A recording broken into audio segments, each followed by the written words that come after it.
Crime Curious is a true crime podcast that takes an in-depth look into real cases through the lens of a trained investigator and former prosecutor turned judge. If you are sensitive to expletives, anatomical descriptions, and accurate descriptions of crime scenes, this podcast may not be suitable for you.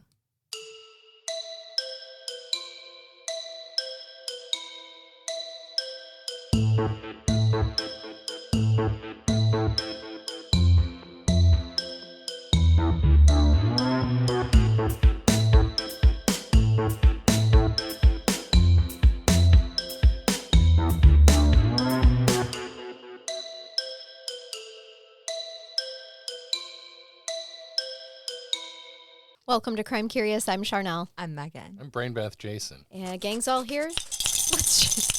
We've added some things to the Gree. Megan now has been given a tiny gavel. Podcast is in session. The podcast is in session. All rise. I'm told this is a bookmark. It is. It is a bookmark, yes. With some sort of beads But attached this isn't. to it. That is It's not. That is just a regular old foxtail. Okay. That's all that is. Let's go. Can we start now, instead of Welcome to Crime Curious, can we just say all rise now, presiding the podcast hosts of Charnell, Megan, and Jason? Yeah, we Brain can Beth, say that. Jason. Yeah, there we go. What Objection. am I going to do? Not listen? Maybe. Shut us off. No. That's Oh my always God. your prerogative. It is. We don't need to be spoon-fed to anyone. No. If you listen to us, you're taking the whole thing. You are. And we appreciate it. If We you're do. coming back week after week, God love ya. God love ya. And what's wrong with ya, I'll say do you there think? might be Apparently, something it's a wrong with you. special shout-out to Charnell's College today. Oh, hey. Elma College. Look Small, at that. great little liberal arts school Yep. here in the state of Michigan. Yeah. Yeah, it did right by me. Mm-hmm. Okay, you guys ready for a case that actually came from our wonderful listener, Diane? It's a very important case suggestion. Super glad that she sent it to us because I hadn't heard of it, actually. And we're going to get into some of that. That's part of the problem. This is unsolved.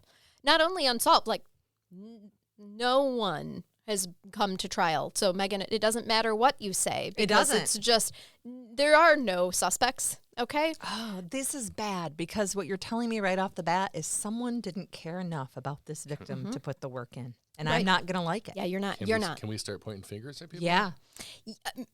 Maybe. I'd love The to. purpose of but- us is to point fingers in a way at administrators and officials that make them want to continue what they started.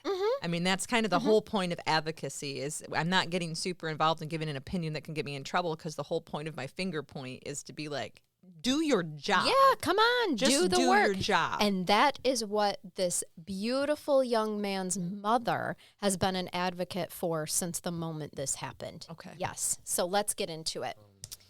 Yes, Jason, are you Nothing. having technical no, Just my difficulties? screen just jumped and minimized. And It then might be having a problem focusing with your shirt. That's true. We should, for the non-video audience, can we describe what? Can you describe this in words? That is No. a space taco cat. It is. shirt. It's a cosmic taco kitty. A Yes. cosmic Which taco is- kitty. That which is is what I call my wife's. No. because it's out of this world. Sorry. A cosmic Because it's taco. far away and she travels at the speed of light to get away from him. It's unreachable. No, I'm just kidding. No, that is a very Oh. festive shirt. And No, she means loud and obnoxious It when is. she says festive. I do. Yeah. Mm-hmm. This is my attention-seeking shirt. It obviously is. Which It's is the different loudest from your thing in the other room. shirts. How? Everyone's like, "Oh, nice shirt." This, they're like, "Holy Wow. shit! What happened to you?" Yeah, yeah. Did you lose a bet, honey? You guys, Jason Where's did your ask. handler? And did you only get a day pass? I'm Right. right here, and yes. yeah, yeah. And he asked when he came in if we had noticed that he had cut his hair, and I indicated to him, no, I didn't notice because all I could see was that shirt. The shirt. So if you've recently had a bad haircut or facial or possibly a botched eyelid surgery, buy this shirt and no one will notice. Do it. That was oddly specific, but also yes. I was trying to do think it. of something on your face that one would notice. Speaking of botched things, can I tell you I had a dream last night that I got Botox for the first time, and it was given to me by my friend Jess, who listens sometimes, by the way. I wouldn't let her give me Botox. No, I mean, she's in the medical field, but not that type, right? And is it because our friend Shannon, who will be licensed to do that soon, posted on our page? Yeah, she posted on our Patreon, maybe subliminally, or you saw it come across, said, hey guys, in a couple years, I'll be certified to do that. I got you covered. And I'm like, Patreon, Shannon, we need to talk. We do. We absolutely Specifically about right here. Yes. And right here. Yes. And right here. My 111s and all that. 111s and all of it. But can I tell you that I was super pissed when I woke up and realized it was just a dream and I didn't really do Botox for the first time. I know. I hate waking up in the morning and realizing I actually look like I do. Right. I was like, God, I thought I had a solution for the wrinkles. Yeah. Nope, you don't. We're old and we embrace it because for we do. Old people, we're hot. Yeah, I don't want to go crazy with it. I just want a little touch up here and there. Do they have an award for hottest 40+ podcasters? Because we should be on that list. I would apply. I don't think we should have to apply. I think can you we guys create the award? should be nominating us. Yes, we can. Somebody create a fake award for us. Hottest 40+ does podcast. that. Yeah. Okay. Because that's never been done before. Oh, right. shoot. Okay, let's Let's talk about this young man and give him some honor and some coverage. Such a terrible case that I wanted to just delay a little longer. I hear you. All right, I'm going to take you to August 26th, 2021. Okay? A white Chrysler 300 is found abandoned in a patch of woods behind a YMCA in Peru, Illinois. No plates, no keys, and no owner. 9 days later, September 4th, 2021, a body surfaces in the Illinois River, faceless, water-worn, unrecognizable. Authorities believe it could be the owner of the car. And missing person, Jelani Jesse Javante Day, who was reported missing by his family on August 25th, the day before the car was discovered. However, it will be almost a month before confirmation comes. Today, we're telling the story of Jelani Jesse Javante Day, a brilliant 25-year-old graduate student whose disappearance and death remain one of the most troubling, mishandled, and heartbreaking cases in recent memory. Jelani Day was born in June 1996, weighing 7 pounds 9 ounces. What a good-sized baby. And 21 inches long. I mean, it couldn't get any more perfect. That's just a perfectly average, normal baby. Yes, that's a textbook baby. He was the fourth of 5 children, born to Carmen and Steve. Is it Steve or Seve, S-E-V-E? I don't know. How would we say that? I would say someone forgot a T, and it's Steve. That's what I would say. There's a famous golfer. I think they pronounce it Seve. Seve? Okay. I thought of the golfer, too. It's actually a cool name. It is. We're going to call him Mr. Day. How's Mr. that? Day. At the risk of respect. Yes, because I just don't want to say his father's name wrong. And just so you know, Google Translate was zero help with me on that. Because no matter whatever context you put it in, whether it was English or Scottish or whatever, it would pronounce it slightly different. So, anywho, he was raised in Danville, Illinois, a rural community where his parents poured everything they had into their children. His mother raised them in the Church of God in Christ. Scriptures, prayers, shut-ins, and a deep sense of purpose were how they grew up. She warned her boys that being black and being male meant that they were born with 2 strikes, and she pushed them towards education, excellence, and integrity. All 5 of the Day children earned college degrees. That's amazing. Jelani graduated from Alabama A&M University. Ooh. He pledged the Omega Psi Phi and enrolled at Illinois State University in 2021. I bet his parents were so freaking proud of him and all of his Yes. He was a graduate student in speech pathology. He wanted to become a doctor, a dream rooted in childhood compassion for a friend with a speech impediment. Oh. He was also planning to donate bone marrow to his father, who was battling cancer. This was a young man with a million reasons to live. So let me take you through the timeline here a little bit, okay? On August 23rd, 2021, according to the Jelani Day Foundation, Jelani? How was I saying it in the beginning? Jelani, thank you. I'm like second guessing myself here. Your brain warped. Yeah, it did.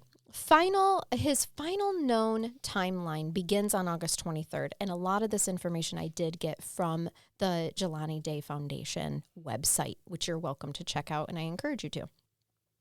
He attended classes, he communicated normally on the 23rd, and he showed no signs of distress. August 24th is the last confirmed sighting of him.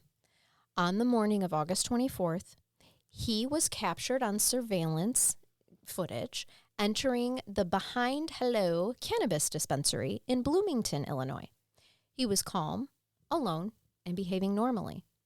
This is the last confirmed visual of him alive. So other than there being sometimes some unsavory characters hanging out around those establishments, I'm going to assume that this is a completely legal establishment and he is an adult who's legally allowed to consume that product if he wishes to. Yes, he's 24. Sure. You've also given me ample reason to believe that there's no history or reason that this young man is suicidal in any way, shape, or form. And his family is very, very adamant about that. Well, I understand why, especially based off of the facts you just gave me. Yes, exactly. Like I said, I mean, there was a whole plan in place for how he was going to donate his bone marrow to his father to help save his father, for crying out loud. And he was, a very responsible adult.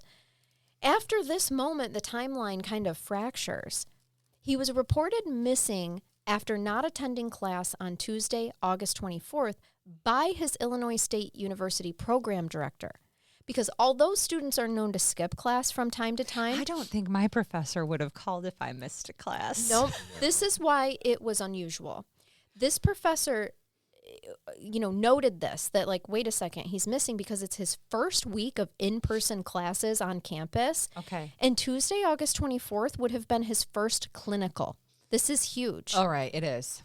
And he is a responsible, good student. On the evening of August 25th, the police actually went to Jelani's family's home in Danville, Illinois, with the news of him missing.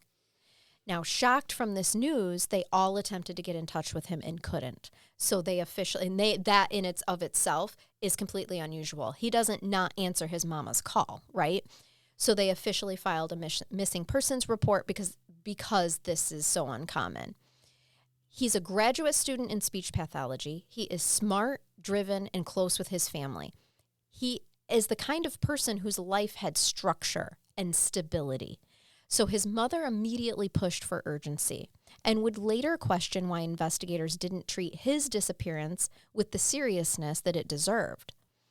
One day after he was reported missing, his white 2010 Chrysler 300, as I told you in the beginning, the car that he had lovingly restored after inheriting it from his late grandfather, was found in the wooded area behind the Illinois Valley YMCA in Peru. And missing its plates and everything. Missing so the somebody plates. had taken these off. Yep, the plates are removed, the keys are missing, the car is hidden, not abandoned casually. And also, you guys need to understand, this is 60 miles north of his campus, okay?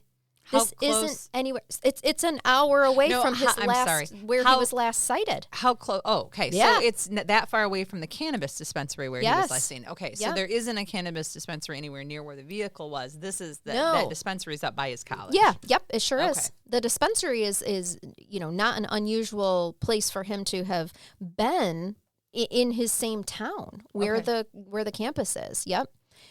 The thing is, so it's in this secluded spot. The kind of spot that only a local would know. It's that secluded, okay?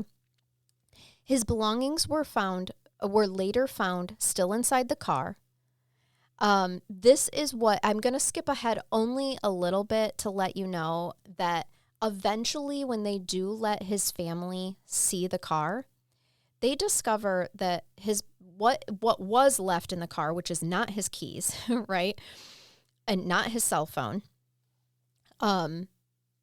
Everything that was in the car was unbagged, it was untagged, and it was exposed to the elements. It was not properly put into evidence. It was impounded, it was sent to the police for evidence, but what was inside the car, it was exposed to the elements, something that his mother has a huge problem with. Oh, I have a huge problem with that. Yes. What sort of? It doesn't matter. Honestly, if a vehicle is found and you have a missing person, I mean, that's going to be impounded and they're going to have to follow appropriate chain of custody well, for they call the it evidence. they call it inventory. Yeah. So like in inventory search, for example, you're going to do search warrants just to CYA typically.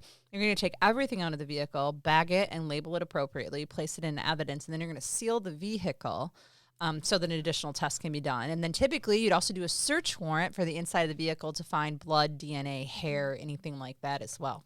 If that ever happened to me, the person that had to inventory the shit in my car I know, I was in it yesterday. would have a problem. I mean, it would take all day. I can't imagine. It would also mess up any investigation because there's some weird shit in there. Yeah, we you had know. hot They wouldn't- nuts they wouldn't in know. there yesterday. It was warm out. Ah, Oh, The had a snack. peanuts. I think I'm used flaming to hot that. nuts. Really hot out. They're Really hot out. And something that you need to know about this location of Peru, Illinois, that is 60 miles north of his campus. It's a town that was historically known as a sundown town with a population that was 0.4% black in 2021. It's small town white America where nothing happens after 8 p.m. Well, correct. And historically, sundown towns were known for if you are a person of color after sundown, you are not safe. That's Yeah. correct. Like you're probably passing through town. Yep. Nothing about this location makes sense. After being told by the Bloomington detective on Friday, August 27th at 4:30 p.m., that if he did not hear anything by 5 p.m., Jelani's mother, her name's Ms. Carmen Bolden Day, would not hear from him until the following Monday. Okay. So he's reported missing. His car's found the next day. They know nothing.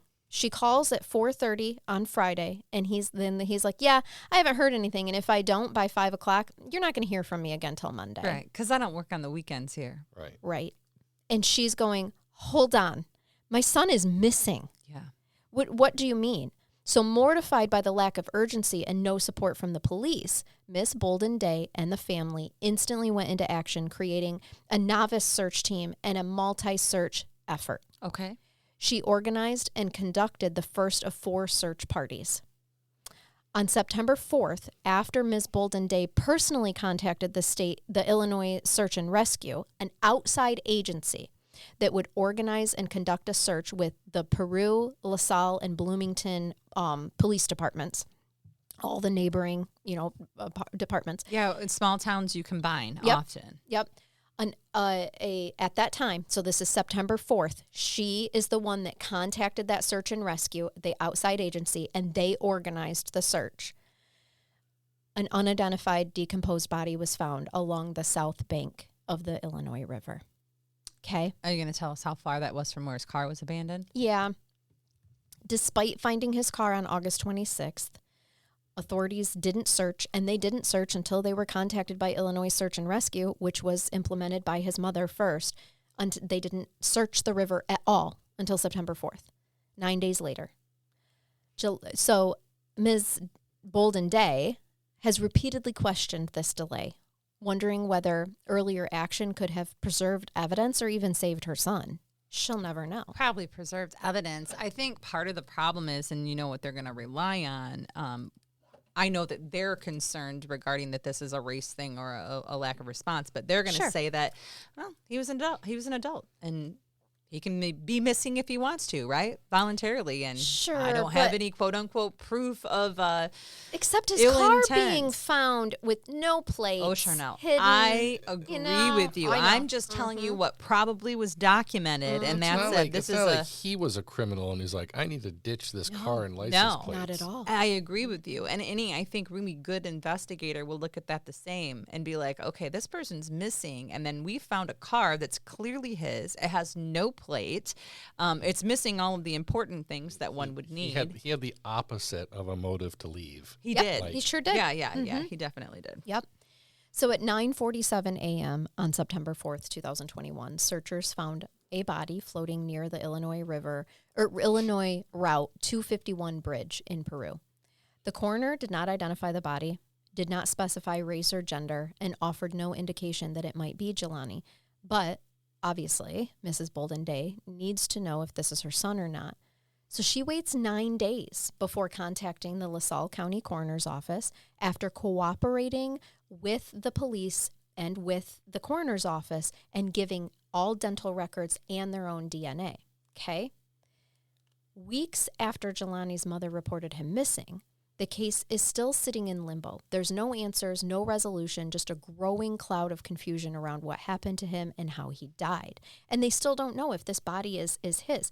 She calls... They haven't run a DNA confirmation yet. We're going to get to it.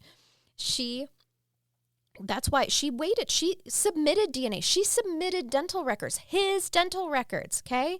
She gave them. And so that's why I also don't think that she was being unreasonable by calling and leaving a message 9 days in.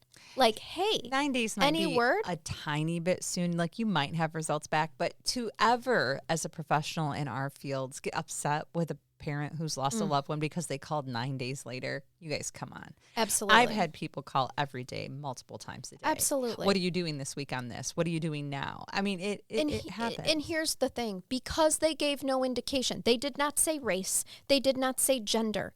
She is sitting here going, I mean, I know I'm the one that initiated this search, but I mean, is this my son or is this someone else? Can you give me do you have a gender yet? Because if it's a female, then I know it's not my son. Right. Somebody's baby is in the morgue. Yes. And she wants to know if it's hers or some other parent. Yes, exactly.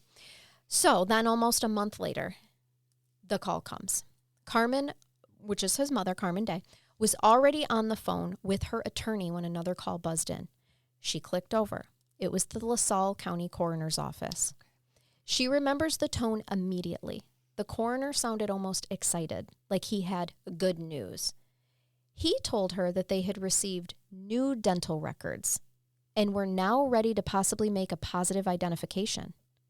Now, Carmen is sitting here thinking, what, wait? New dental New. record. Because weeks earlier, my family and I, we had already submitted his dental records and our DNA, which will be enough to verify. So she and her attorney, Haley Besner, had also been told that the coroner had removed one of the tibia bones from the body and sent it out for DNA testing. Something that also kind of confused her because why are we taking such an extreme step to get a DNA sample, right? On top of that, Carmen had already reached out to the coroner's office. Remember, 9 days later, she left messages. No one called her back, so she waited and waited. 8 days passed before she heard anything back. So when the coroner does finally call on September 22nd, talking about a possible identification because of new dental records, she immediately has questions, right? Like, wouldn't you? Yeah. But the moment that she tried to get clarity, she said the coroner became irritated. She had also three-way looped her lawyer in. So her lawyer is on, Miss Haley Besner is on the call too, okay? Okay. So she's trying to get clarification. The coroner gets irritated, and he literally says, do you want us to identify your son or not? And she remembers him, like, snapping. Like, you know, having a tone, like snapping at it, which of course hit her like a slap. She was stunned into silence. I know. Her attorney, who was on the line, jumps in furious and says, you have no effing right to speak to her this way. No, she's right. But I want to point out that when you're dealing with experts like this, it isn't necessarily their forte dealing with the public. They aren't trained to deal with victims. These are scientists who are getting Used to excited dead over people. things. Why is he making this phone call? Well, if Why you're isn't talking the sheriff or whomever? small town coroner's offices, right? And I agree with you. I believe that law enforcement, the investigating officer, should have been the one getting information from the medical examiner, the coroner, and saying, listen, the coroner's indicating we may have a positive identification. DNAs have been sent out for confirmation. It's all that took. That's all that mom wanted, is for somebody to confirm what was going on. Really, the question that she wanted was, can you explain this new dental record? Yeah. Correct. Like, What's this? Where What do do you? get Well, it and from? here's the For sure. thing. This could have been as easy as, and this is me speculating as a former prosecutor, this could have been as easy as somebody saying, well, the family provided the last dental records, so why don't we have law enforcement actually go do a search warrant, get an actual copy from the dentist, and that way they have a chain of custody, a chain of evidence. It could have been just as simple as that.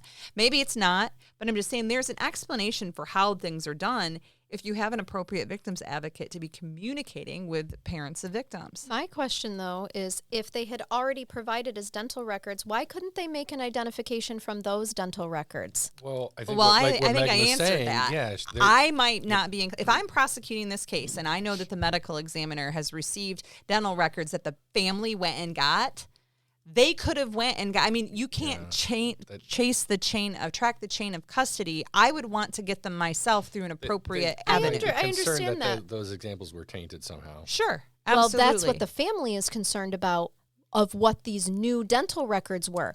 They don't know that they were, I think that they it have was a good reason his. to feel that way, but that's, I actually But I think disagree. I think this is a lack of communication with the family. It is because they don't have is. appropriate advocacy happening They here. right. They When need the victim's to. parents has to hire their own attorney to help them navigate the process, you are not getting proper communication with an advocate. Not at all. But in what they fear is that this is not their son's dental records, right? In an identification is inaccurate in that regard, and that all it would take is explaining these are the same records that you submitted to us, but we got them on our own accord I for the agree. proper chain of custody. Well, you can also Right. request an independent evaluation. Yes, which I think they have. But Okay. so Again, there's more. I There's understand, more. I There's more understand here. their anger, but they're all questions that could have just been answered by the investigator. Right. And these are the questions that she's asking right now on the phone with the coroner, as anyone would be with a missing child. And she was snapped at and said, "Do you want us to identify your son or I not?" just would never. I would have answered, "No, I don't want it to be I my don't son. want it to Right. be him. I don't Right. want it to be anybody's son." Well, you know? again, I'm going to circle back to, not that I know a lot of coroners, but Why are the, they the, calling? the depiction of them is they're weirdos that hang out with dead bodies all day and don't have a lot of people skills. So why is this guy making this phone call to the family? Or did they call him? Which Well, the No, this was them. Remember, the coroner beeped in when she was on the phone with her lawyer. Right. He beeped in all excited, like he had good news Yeah, that these that's- new dental records had come in. Okay.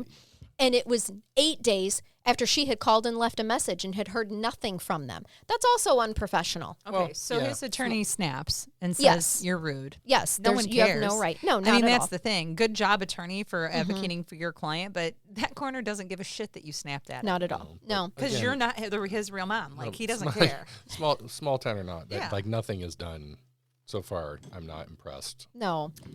The very next day, the coroner's office confirms the identification. After notifying the family, they released the information publicly. They said the remains belonged to Jelani Day. That was their official conclusion. Now, the family did end up having an independent autopsy done because of the hostile relationship with the county coroner's office. Sure. According to an independent investigation done by writer John Fountain in his 6-part series of the case, which will be linked in the show notes, it says, quote, "The body had suffered innumerable..." Oh, trigger alert, you guys. I'm giving you details about the autopsy. The body had suffered innumerable fish and turtle bites and was maggot infested. Said Benzer, citing information both she and Ms. Day had received from the LaSalle County Coroner's Office, which has not been released its autopsy report to the family, according to Day and Benzer. They didn't get to see the county coroner's autopsy report.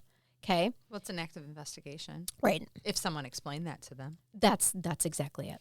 The genitalia were unidentifiable, according to the private forensic pathologist report. You can still tell if someone's male or female, even if their outside fleshy bits have been Well, disintegrated. so they were unidentifiable, but determined to be flayed. Okay? So According this to the isn't turtle county bites. coroner's This forensic is pathologist. This Someone committed a really horrific torture type event and flayed the genitals. So they actually do know that this, they presume it's him at this point, but we have a male. Yes. Well, Who's been flayed. The genitalia was Guys. unidentifiable, but what was there was flayed. Okay. Because remember, water damage and, as the other. I as the don't other even things. want to explain this to No. listeners, Right. but Google flayed or It's an go actual to term. go to Game of Thrones Yeah. and watch some I know. episodes No. with Reek. I mean, that's all I can tell you. Right. It's Yeah. real bad. It is real bad, and it is as it sounds. Okay, like you do to a fish. There you okay? go. And so it's pretty obvious that it was done. Okay, that's not, like you said, that's not fish or turtles. No. They don't, or maggots. They don't flay things. Nope. They bite. They do. They chew. They consume. They leave obvious marks. Correct. Right? But so does flaying. So this rings, like, what happened to him? Well, I'm What the starting to hell feel happened like to there's him? been some type of either a kidnapping or a really bad sexual encounter meetup gone wrong. I don't know. The body they recovered didn't have eyes, just empty sockets. The river had done what rivers do. It moved, it churned, it soaked everything it touched. So Water is the most devastating killer of evidence. sure is. Yes. Yeah. I have a feeling whoever did this to him knew that. Well, that's why one dumps in a body of water with hopes that enough time goes by, and it did here because there Sure was did. an active investigation happening other Right. than from the family. Yep. The water was able to do its job. Yep.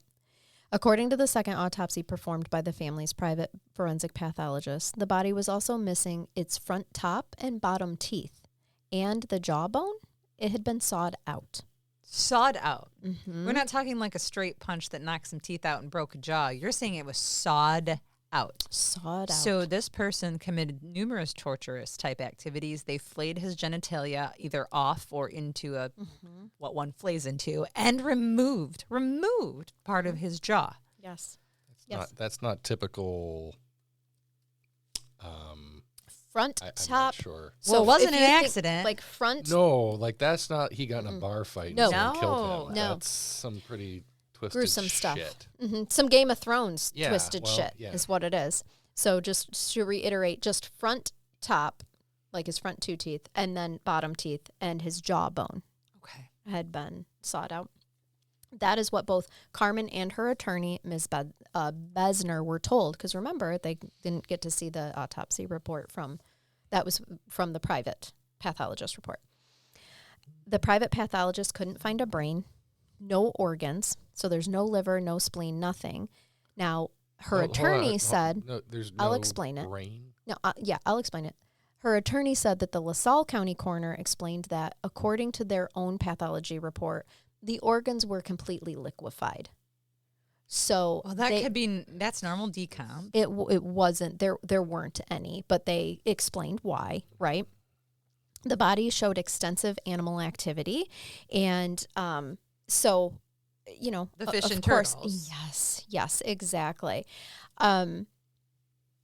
Now, I liked this statement from the attorney, and I want to include it just because I don't want people to walk away thinking, well, maybe they're being a little too aggressive on this in terms of the family. But their attorney, Ms. Besner, said, I'm really trying to ask questions and not go down the path of a lot of conspiracy, because I think it's easy to go that way, right? Yeah. But so they're trying to keep a clear head of this, but just get answers.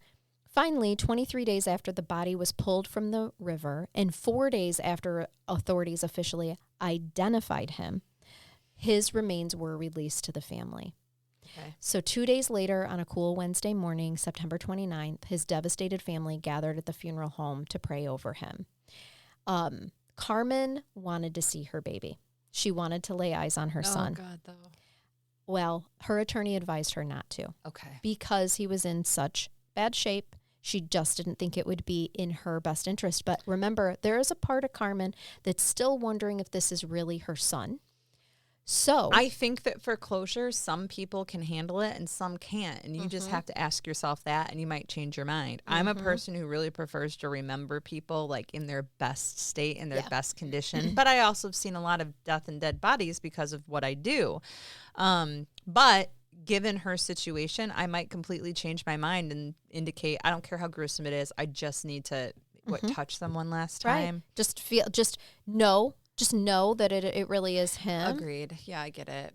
Well, only Jelani's grandmother and one of his brothers viewed the remains. Okay. And even with that, Carmen still has lingering wonders of, what is this? Was this really him? They did have a celebration of life with a closed casket, but the family feels that the case was handled with no urgency, no care, because it happened in what is known as the sundown town, right? So since the celebration of life in 2021, there's not been much movement in this case, and it's still open. But at this time, the family is being told that they are pointing to drowning as the cause of death. No. Here's the thing, guys, that I haven't told you yet. Hold. Let me tell you. All of that shit could have happened to him while he was alive, and he could have drowned after. Sure. So you could cause of death. Okay, yeah, he but tortured as a He was result, horribly right? tortured and then thrown in the river and died. And that could explain some of there are signs of drowning when you do an autopsy. Somebody threw him in the river. Yes. Or he was trying to swim away, get away, and drowned. There you go. I just explained it. Here's the thing, though. His mom, he's an avid swimmer. He used to be on the swim team. Yeah, he's an avid swimmer until someone splayed your genitals off and removed your Maybe. jawbone. Sure. Well, but those are the things that they're not saying. I know. They're not saying, we think that this is a homicide and his actual cause of death may have been drowning, but it was as a result of attempted murder. Okay. You know what I mean? What you're telling me is his official cause of death on his death certificate is not homicide, drowning. It is just drowning. There's no list of homicide or unintentional death on here. What I'm telling you is that the family is being told that at this point in time, with not much more movement in the case, they are pointing to drowning as the cause of death. I would love to see their COD, their cause of death listed on the death certificate. Yeah. Well, because what happens this is a problem. If they list this as accidental or drowning or something, there won't be additional investigation. They will not investigate it as a homicide. It is still open. Nope, it is still open, but this is what they just keep telling the family, which is just infuriating the family even more. Especially because he was an avid swimmer. Right, right. In his car was a journal, okay? It only had 2 entries for 2021. It's not something. He journals like me. Yes. I write 2 things down a year, sir. Yes, exactly. None of which were end of life note, by the way. No. Okay. All right. It might be my grocery list because I didn't have paper on me. And here's another fact. During the same time that the Bolden Day family was experiencing their nightmare, literally remember this is August 2021, Gabby Petito, a young white female, went missing. Yeah, and Gabby's case is national news coverage. And I will tell you that really good things have been done because of her getting so much attention. The Gabby Petito Foundation is fantastic. And I'm going to put in a plug for them because I don't want people to think badly about that case just because she was a young white woman. I have been to conferences where the Petito family is coming and they were advocating for missing Indigenous women, people of color, and minorities and individuals who are LGBTQ plus as well. Sure. So they're using their power. That's been done since. Yes, they are using their power since her case has ended and started their foundation to advocate. Sure. But at this point in time, this is happening. Every major, put yourself in Carmen, his mother's position. Oh, of course. Every major news outlet is covering Gabby's disappearance. The media ran a nonstop news cycle. I know. Social media shares were a commonplace, and the FBI had agents searching for her. I know. Yet, without assistance and knowledge of the next steps, Carmen Bolden Day had to make all of her moves. She was able to do an interview with Newsy to speak about the disparity here, to speak about my son went missing at the same time, and he has as much going for him as Gabby Petito. 100%. And why aren't major news outlets covering his case and trying to find him? Rightfully Because so. it's a problem. It is. Exactly. So absolutely no shade to what the Gabby Petito Foundation has done since then. But I'm talking Well, it didn't in exist the moment. then. They were dealing with the same thing that she was. They were just getting all of the media attention. So then they are able later, her mother and her stepmother and her dad, able to recognize that there are whole populations of people that don't get the attention that they did or the great investigation to solve a crime. And that spoke very specifically about, again, Indigenous women and people of color. Mm-hmm. Yep. And so to this date, his case is still open. I'm going to give you a little more details that we've known basically since then. Okay. His wallet was found a few blocks from where his car was found. Okay. His Illinois State University lanyard was found in a totally different area at a different time. And his phone was found on Interstate 74, like it had been tossed out. His key fob... because someone drove his car away and started throwing his shit out. His key fob to his car has never been located. His clothes were found on a riverbank north of where his body had been found and on the opposite side of the river from where his car was. Because he was either thrown in or he tried to get away. Mm-hmm. The women... He was thrown in. There's no way he would have taken the time to take his clothes off. I didn't know that. So somebody, you're right. Well, he had to have his clothes off if they flayed his genitals. Correct. So they stripped him down. And I do truly believe this is more than one person. Oh, it was, because I looked up a picture of Jelani. He's not small. He's not a small guy. Not at all. He's a very athletic looking kid. He was not athletic. Not like someone you just look at like he looks like an easy victim. No, Like- you wouldn't target him for being an easy It would victim. take multiple men Yes. to do what they did to him. Yes. With that, Yep. if he was fighting back. And I do feel bad because the women who found the clothing actually refused to speak to the family about it, like about details and stuff. Like they just want information, like, you know, what exactly did you find? Where did you, exactly where did you find it? Because the police aren't communicating the right things. And we say this a lot when But there's an did open they- investigation, they don't always. But did they report that to the police? Is it documented what the individuals Yeah, that and then found they the did clothing like an stated? Instagram video about it. I never like to say things that make victims' families feel uncomfortable. So if you guys are listening out there, you can be mad at me, not everybody else here.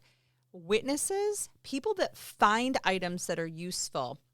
One, human decency would indicate perhaps, in your opinion, that they would want to have a conversation with you about details because you need everything to be able to process what's happening. But they're very uncomfortable with the media, with trauma, with upset parents of victims. And I don't judge in any way, shape, or form a witness that found something who just refuses to have additional conversations. If I was their attorney, if they said, hey, I'm hiring you, Megan, to be my attorney, I'm the person that found all the things and I'm going to have to be a witness in this case, I would tell them not to say anything to anybody.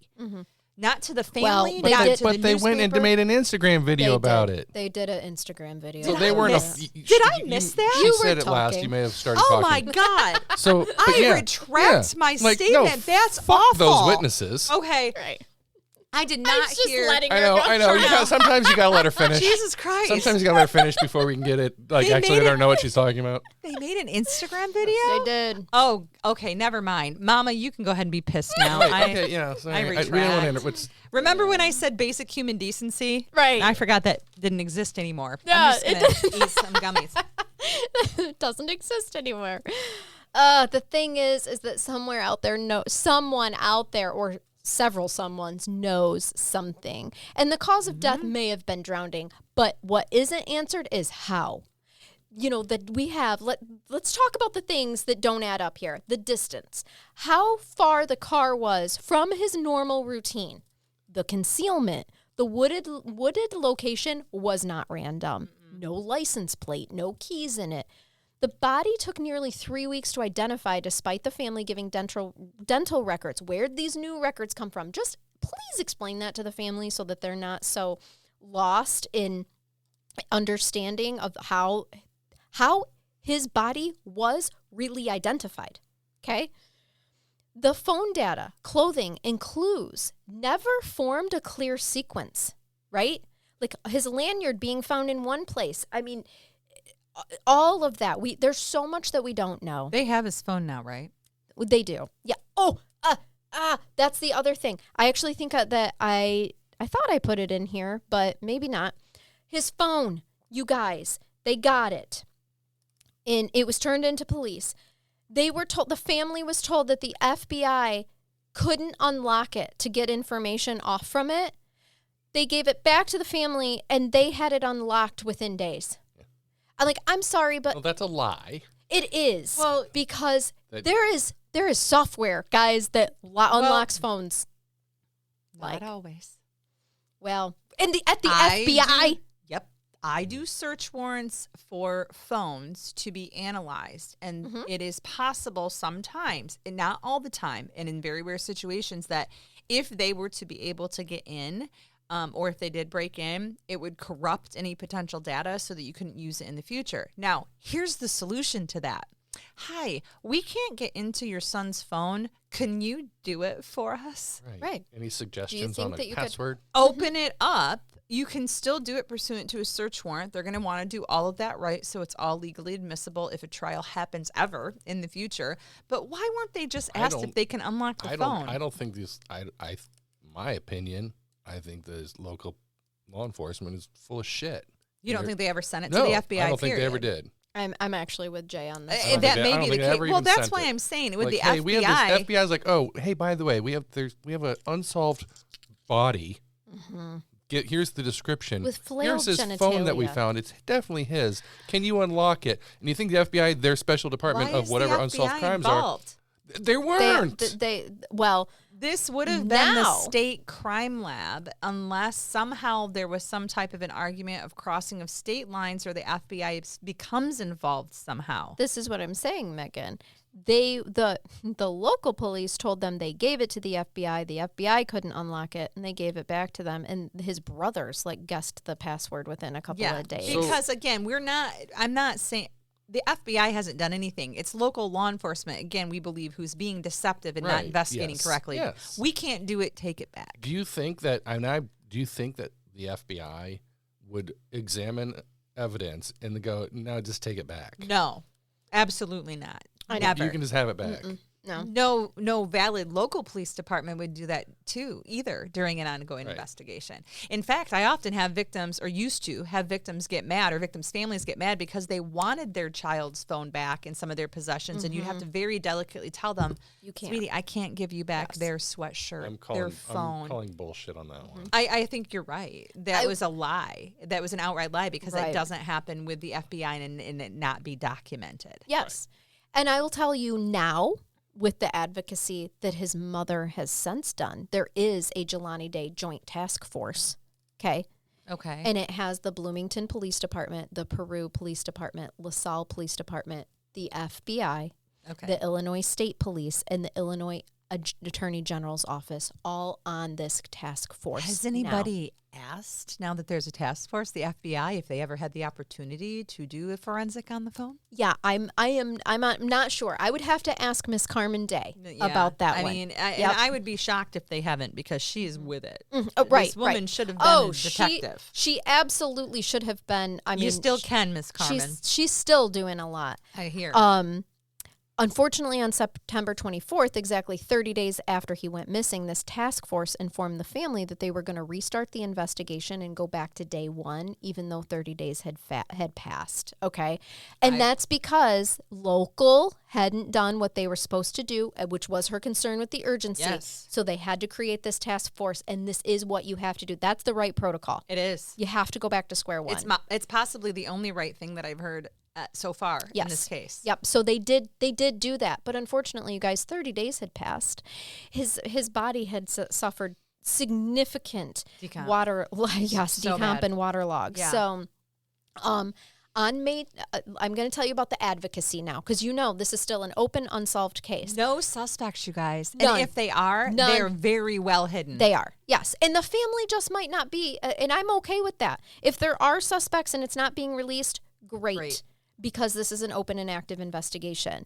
But a Senate bill was passed, the Jelani Day bill, which, quote, provides that a coroner or a medical examiner with custody of human remains that are not identified within 72 hours of discovery shall promptly notify the Federal Bureau of Investigation of the location of those remains and the failure to identify the remains, end quote.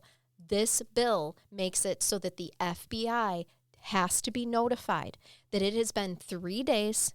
We have a body that we can't identify. Right. Then they have to check their systems and such. Yes. Was that a United States Senate bill? Senate Bill 3932.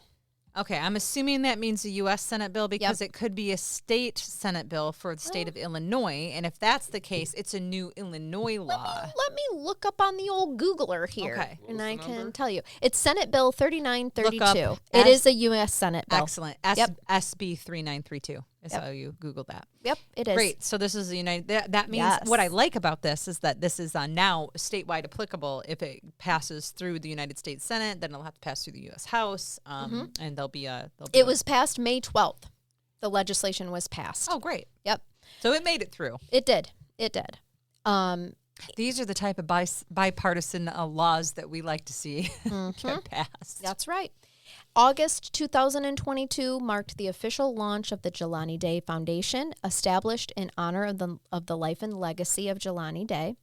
The JDF will be at the forefront of the fight for change and equity to ensure that families of color have the help and monumental need during the search for their missing loved ones. The focus will be to ensure families have the dignity and respect that should be afforded to every human, regardless of race.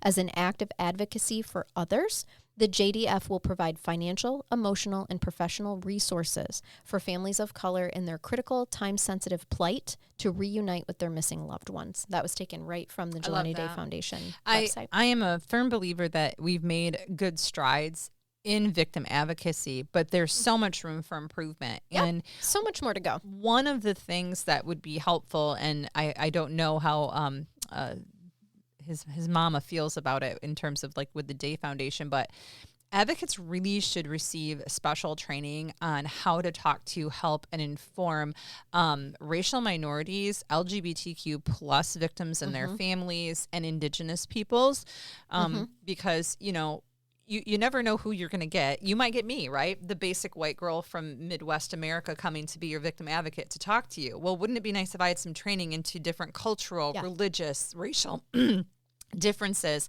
so that you can effectively communicate with individuals? Most definitely. Yeah, I would love that. I'd love to see that. So that is the case of Jelani Day.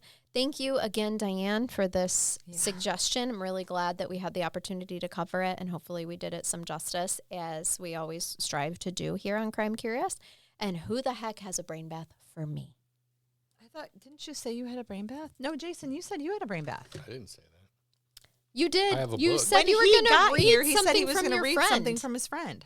And I said, your friend Henry, who listens to the podcast? No, that was the book that we were talking about. That wasn't a brain bath. Oh, no, you're that was right. just like, hey, my friend said to read this, like not on the show. I don't think we can let you read. Oh, Okay. No, gosh. I'm not good.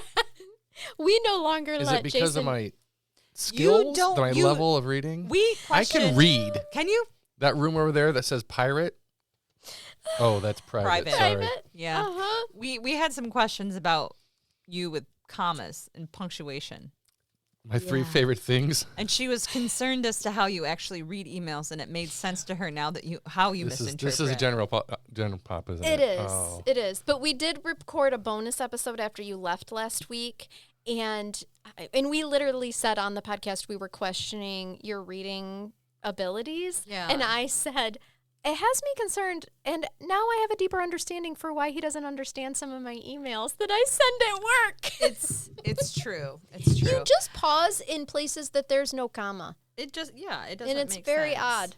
My three favorite things are eating out my friends and not using commas. Yes, that's the one.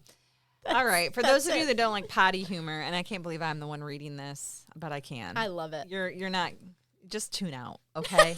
Just Stop tune the out, podcast. We'll see you next week if Yeah. you don't like potty humor. because it's super embarrassing to read these things. This is a general audience episode, and this one is called "Nature Calls Loudly." Jason's everyday life. Yes, nature, is that you? Why do you smell like that, nature? Camping's supposed to be peaceful with a crackling fire, clear night sky, and the inviting smell of toasted marshmallows. But when nature calls, peace quickly packs up and leaves. My friend had invited me on a weekend camping trip, insisting it would be good for the soul. Fresh air, no foams, and bonding around the fire. I agreed, thinking it sounded relaxing. I brought a tent, a sleeping bag, and a cooler of snacks that could survive nuclear winter. The first night, perfect. We cooked hot dogs, told stories, and laughed under the stars. I felt almost like a rugged outdoorsman until 3 a.m. Oh, no. When my stomach began... The witching hour. Yeah, it is. When my stomach began growling in ways that had nothing to do with wolves. The chips and jerky I had inhaled were staging a rebellion. Oh. I stumbled out of the tent with a flashlight, trying not to wake anyone. The forest was quiet, except for the occasional hoot of an owl. And I searched for privacy, found a decent patch of bushes, and crouched down. That owl is now going, ooh, ooh. And that's when it happened. Oh, no. The noise. Loud enough to echo. In the stillness of the forest, it sounded like a tuba solo announcing my shame to every living creature within a mile radius. My friends stirred in their tents. Alex, are you okay? One of them called groggily. No. I froze, mortified, and said, yeah, just checking the stars. You know what? I would have went, hoo, hoo. I'm an owl. The lie didn't hold. I bet not. Just checking the stars. They still there? Oh, you're going to love this part, guys, then. By the morning, the story had spread around the campfire, and my private disaster had become public entertainment. They reenacted it, mimicking the sound and giving it nicknames, and for the rest of the trip, every time an owl hooted, someone smirked and said, that sounds familiar. By the time we packed up and left, my dignity was buried somewhere in that forest. Yep. I could only hope the trees kept my secret. They didn't. My friends still bring up this camping trip. I bet. 3 o'clock is now the shitting hour for that person. Yeah. The after-action regret meter was 8 to 10. The cleanup cost, just one flashback, one bush, and endless reminders every camping season. What I learned, the woods have ears and really great acoustics. Yeah, they don't keep secrets all the time. No. Nope. That stuff does echo. You know, all the trees, I mean, they have their secret lines underneath. All the trees started to sense danger and just started to send out signals through their roots to the other trees. Like, this could be bad. We're going to have to absorb this, guys. We are. Everybody take a deep breath. Right. I just think it's really, my father's so ashamed that I'm turning 50 and I have an advanced degree, and I still think that farts are hilarious. I'm ashamed, too. Jim and I should get together and discuss humor this. Is one of my favorite things. It's It will never get old. It my always makes me least laugh. favorite So- form of humor. That and people dry heaving. I don't know why. I think that's hilarious. Oh, I my know. Lord. It doesn't bother me because I don't have a weak stomach, but I also don't think it's hilarious. I think it's sad, and I usually offer to help. I'm a back rubber. I used to force my old supervisor, old RT, to Oh, and she did it. Yeah, like if you just trigger said the happy. word placenta in front of her, she'd be like, "Whoa!" That's hilarious. So yesterday, Jason and I had to ride together I'm for sorry. to a meeting that we had for work. And why did we have to ride? I should have used this as the brain bath. Oh, your car. You're gonna get a double brain bath, you guys. Okay. Why did we have to ride together? Because my very nice car stinks currently. Because It's not because of me. Because Nope. Jason was in it. Nope. Nope.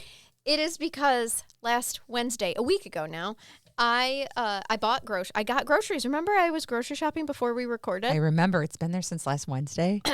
No, Holy shit. It went, I forgot because I was late to recording. Yeah. I am blaming this podcast.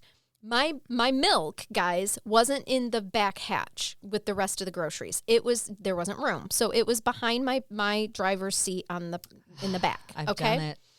And I left it there because I was in a hurry and I went right to recording from She knew I there. was on my way. Yep. I forgot the milk until Sunday. Why Sunday? Wednesday to Sunday. Wednesday to Sunday, and it's hotter than hell in Michigan right now. Thank goodness. I'm loving Thank it. God. But I did. How did I discover it? Well, I went to the grocery store because we needed milk because I forgot it on Wednesday, or so I thought. I buy more milk and other groceries And what do? I go to put the milk in the same fucking spot as I put the other milk.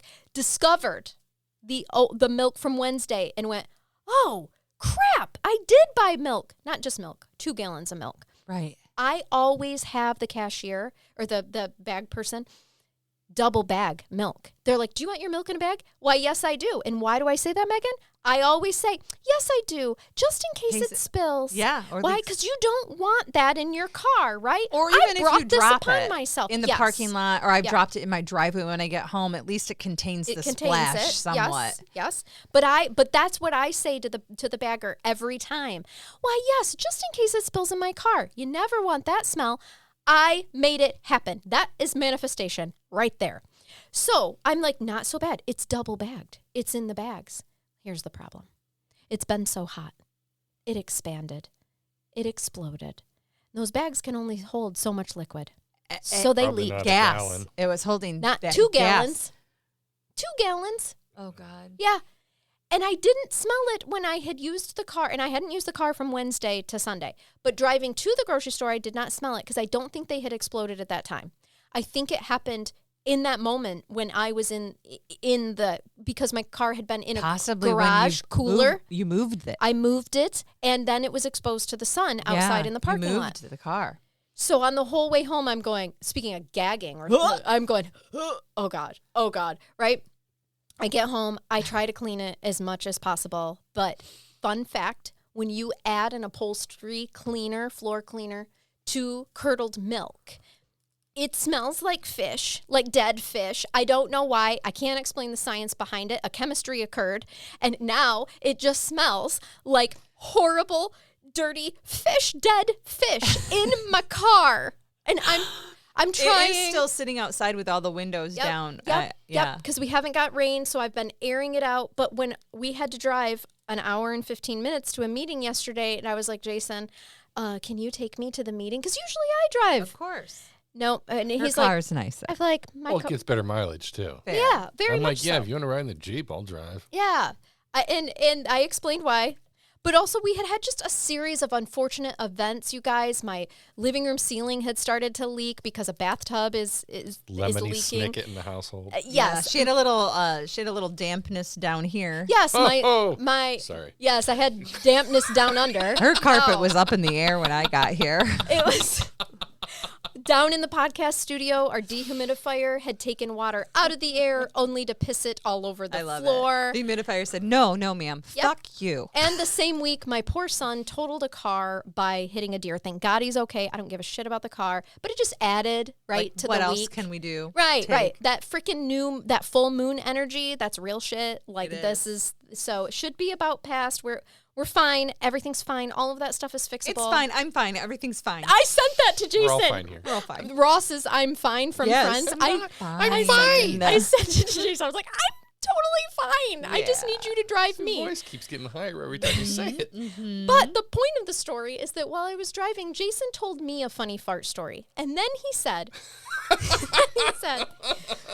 when I told that to my wife, she didn't think that it was funny. Yeah, it's not. Probably. I'll tell that on the bonus episode. Okay. Yeah. Yes. And I was laughing at it. And I'm like, you're oh, a man. 12-year-old boy. Right. I am. This is why we're best It's friends. a good like, story. It's a oh, good story. I'll be Lord. the odd man out on this one. Anyway, that's You're gonna think it's funny. you It's guys. not my forte. Ta-da, Megan. You got a double brain bath today. Yeah. Oh gosh, Like you guys. Charnel's curdled milk. Like yes, Double like bagged. the double bag with the 2 gallons, And and it it was still 2 didn't work. gallons. It sure didn't. I'll save my double bag comment for the bonus. Yeah, good idea. Anyway, we really do hope that you come back next week, despite all of Please. this. Truly, thank you for listening to us. It really does help us. If you interact with us on our socials, that helps us too. So feel free to give us some We're encouraging the real comments. people on there. We are. We're not run by a freaking organization. It's the three of us. It's us. It's just like us a guys. circus of monkeys. And everybody listening is like, yeah, we can tell. Yeah, we no know. shit. We know. We know. There's that one person going there, oh my God, really? Right. Like, this isn't like professionally They done? sound so professional. Yes. Anyway, It seems like such high quality over here. they don't have a But you're on producer? Spotify. You're Yeah. stupid. Oh Lord. Nope, it's just us in a basement. But anyway, is. we do Wayne's hope World. Party time. Excellent. we have to come up with our own thing. Yes. We'll come up with something now. Besides, we hope that you keep it curious. And keep listening. Till next time. Bye-bye.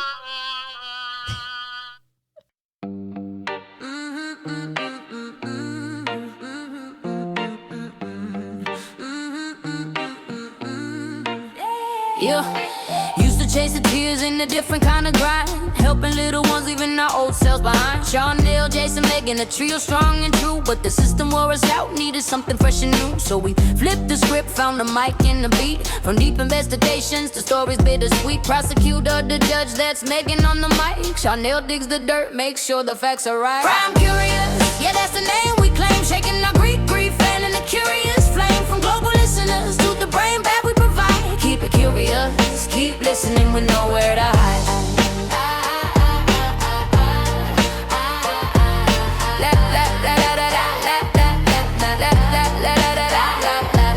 Jason's got the wisdom and the jokes to make us smile. Keeps the energy flowing for every single mile. We dive into the dark where the mysteries reside, unraveling the truth with nowhere left to hide. Laws and evidence, Megan lays it down with grace, while Charnell's deep research sets the compelling pace. Crime curious, yeah, that's the name we claim. Shaking our grief, fanning the curious flame. From global listeners to the brain bag we provide. Keep it curious, keep listening with nowhere to hide.